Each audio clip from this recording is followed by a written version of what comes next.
तो आप सबने लाइव प्रसारण भी देखा होगा, और जितने भी मेरे भक्तजन लाइव प्रसारण के द्वारा इस कथा को श्रवण कर रहे हैं, देश विदेशों में इस कथा का श्रवण कर रहे हैं, महाकालेश्वर का दर्शन कर रहे हैं, तो आप सबका भी बहुत बहुत धन्यवाद, साधुवाद।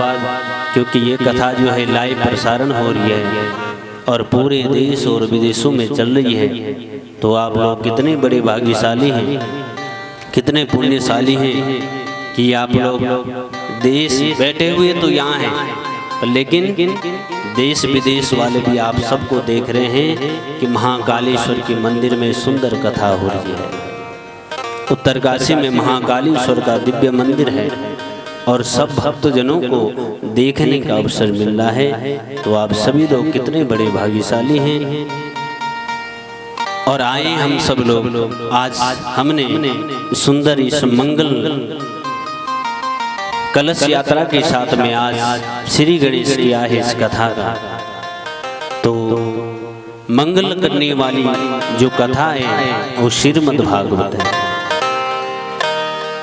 क्योंकि जब हम मंगल कलश उठाते हैं तो जितने भी हमारे कलेश हैं वो सारे समाप्त हो जाते हैं और मंगल ही मंगल कार्य प्रारंभ हो जाते हैं। तो आज से हमारा मंगल कार्य प्रारंभ हो गया और श्रीमद् भागवत कथा भगवान के इस जन्माष्टमी के पावन शुभ अवसर पर भगवान कृष्ण का ये महीना चल रहा है और जन्माष्टमी के पावन शुभ अवसर पर हमने देखा है कि कथा यहाँ पर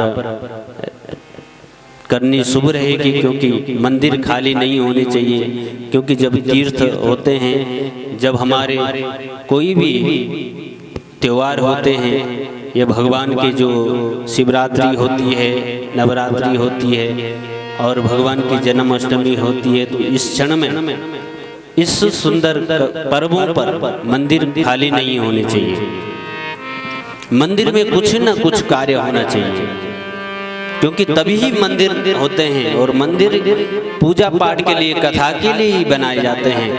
क्योंकि और हमने सोचा इस बार जो है चंडीगढ़ वालों ने कहा कि गुरुजी यहीं कथा करो, मैंने कहा नहीं, इस बार हमको कालेश्वर में कथा करनी है। तो भगवान का क्योंकि बहुत सुंदर अवसर आया और शायद लगता है कि मुझे दूसरी बार जन्माष्टमी में यहाँ कथा करने का अवसर मिला है। पहले भी करी थी एक बार और उस दिन तो जन्माष्टमी के दिन यहाँ पर विराम हुई थी, दूसरी जगह शुरू हो गई थी। और इस बार भी हम पूरी जन्माष्टमी यहीं मनाएंगे आप सबके साथ में।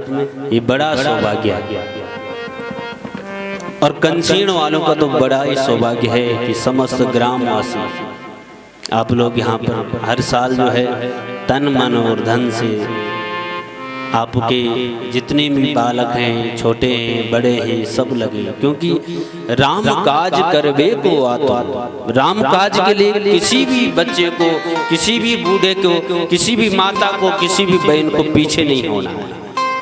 ये सबसे बड़ी कृपा है। राम काज करबे को आतुर, हनुमान जी बोलते हैं कि राम काज में आगे होना है।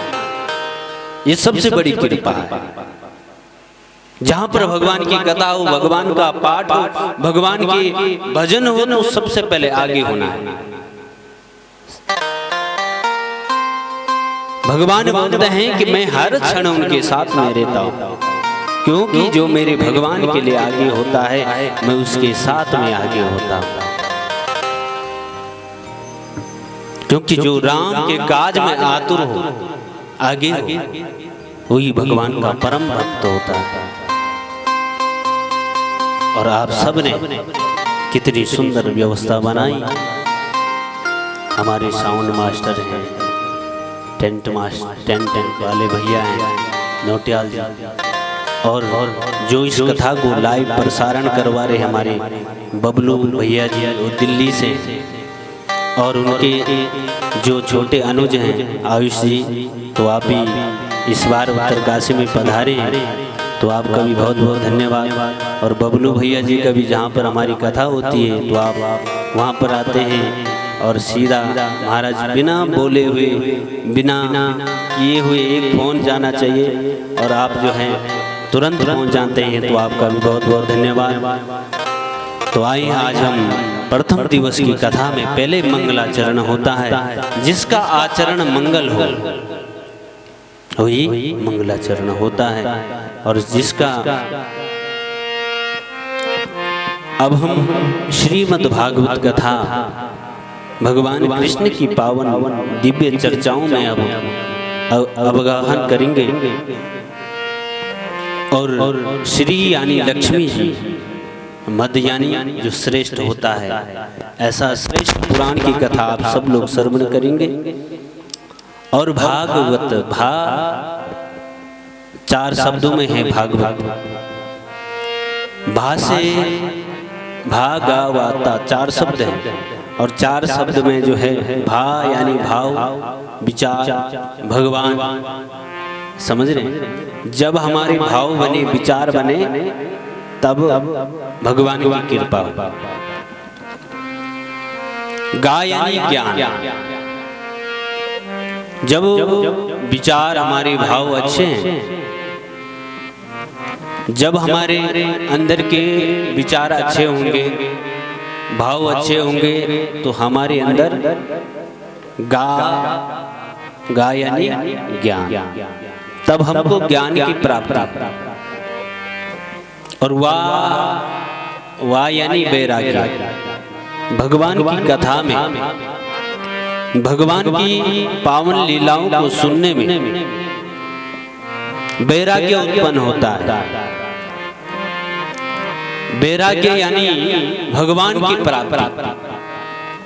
जिस पर भगवान की कृपा हो जाए, जिस पर, तो उसको वैराग्य। कथा सुन करके हमको ज्ञान भी होगा, भगवान की प्राप्ति भी होगी और वैराग्य भी होगी, जो इन तीनों से हमको मुक्त करती है, तारती है। ता यानी तारना, वो है भागवत। और भगवान को प्राप्त कराने वाला,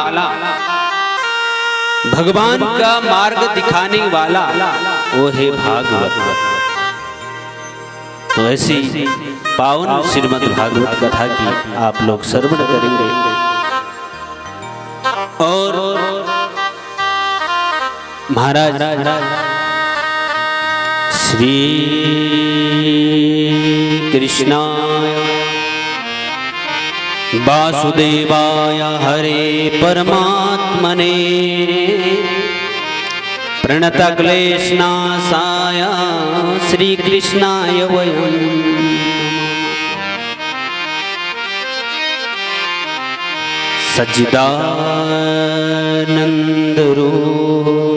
सच्चिदानन्दरूपाय विश्वोत्पत्त्यादिहेतवे तापत्रय विनाशाय श्रीकृष्णाय वयं नुमः। श्रीकृष्णाय वयं नुमः। सुंदर मंगलाचरण के साथ में भगवान का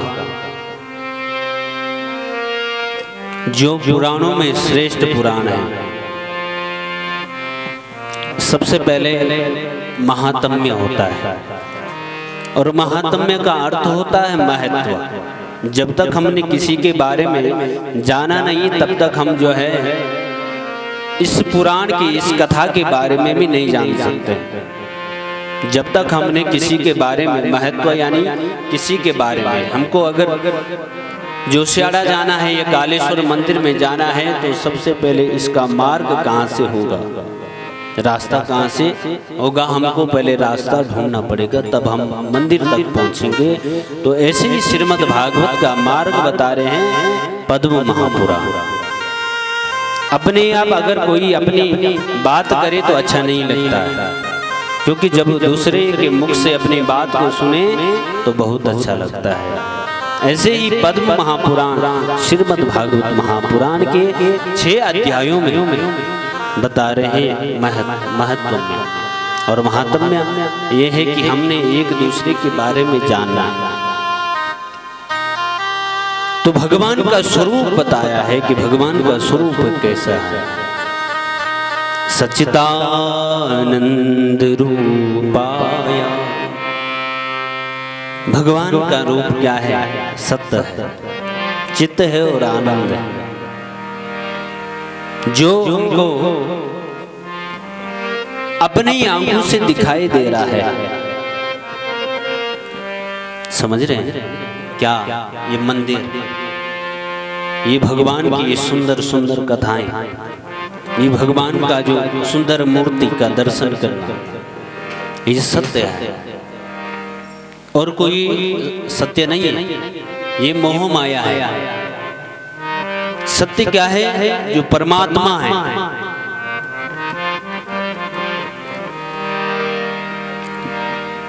सबसे पहला स्वरूप बताया है भगवान का सत्य, और दूसरा स्वरूप है चित्त। चित्त गाय हमारे हृदय, चित्त कोई बाहर नहीं। जो चित्त स्वरूप में हमारे भीतर प्रवेश कर चुका है, समझ रहे हैं? जो चित्त स्वरूप है, जो किसी को। और महाराज तीसरा स्वरूप है भगवान का आनंद। आनंद कहाँ है? आनंद कोई दुनियादारी में नहीं है। आनंद कहाँ है? आनंद एक तीसरा नाम है भगवान का आनंद।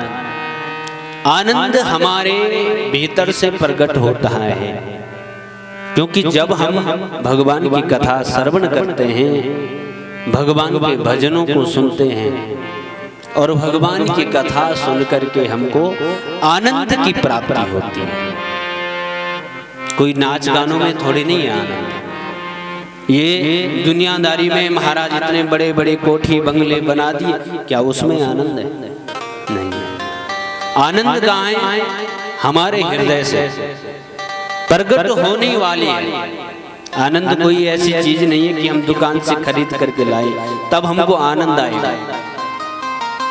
आनंद की प्राप्ति कब होती है? जब सतचित्त भगवान परमात्मा की कृपा होती है,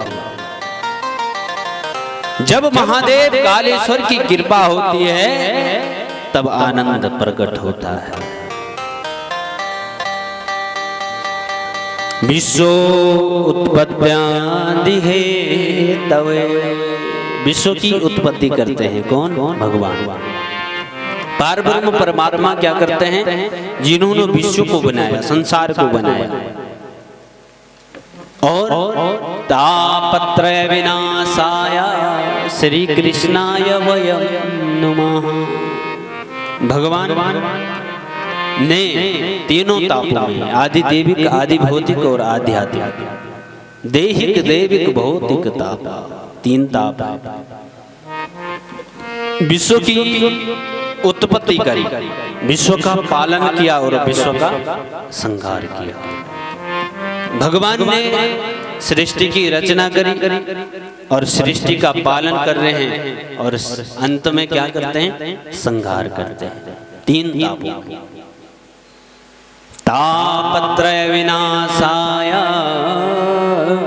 श्री कृष्णाय वयं नमः। ऐसे भगवान, श्री यानी हम सब, श्री यानी राधा जी। श्री शब्द किसमें लगता है? जो श्रेष्ठ व्यक्ति होता है, जो, समझ रहे हैं? श्री यानी राधा जी। हम सब लोग, वयम यानी हम सब मिल करके भगवान श्री कृष्ण के चरणों में हम सब लोग प्रार्थना करते हैं, नमन करते हैं, वंदन करते हैं। बोल कृष्ण चंद्र भगवान की, श्री कृष्ण चंद्र भगवान की जय। नमः पार्वती पतये हर हर महादेव। नेमिषे सूतमानसीनं विभावादय महामते कथामृत रसास्वादम कुशलो सोनको द्रवी। नैमिषारण्य तीर्थ है, एक पावन धाम है नैमिषारण्य तीर्थ, और वहां पर जो है सौनक आदि 88,000 ऋषि सूत जी से कथा श्रवण कर रहे हैं। नैमिषे सूत मानसीनम विभावादय महामति। ऐसे कुशल सोनक जी महाराज जो है 88,000 ऋषियों को